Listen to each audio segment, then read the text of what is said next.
Well, hello there. This is my website helastore.com, and which I intend to link Google Sheets API.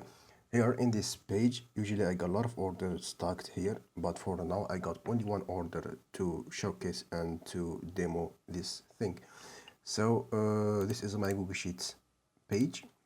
I'm gonna go ahead and refresh it just to see it. What I intend to do is to upload this order to my Google Sheets account. So what I'm gonna need is to grab the ID of my sheets from the URL.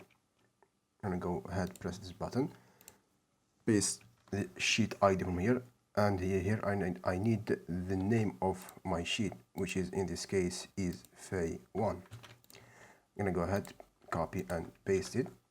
After that, just by pressing this button to upload this order to Google Sheets, and now it is successfully uploaded. You can see it, Pro laptop game for gaming and workspace, and this is it. Thank you.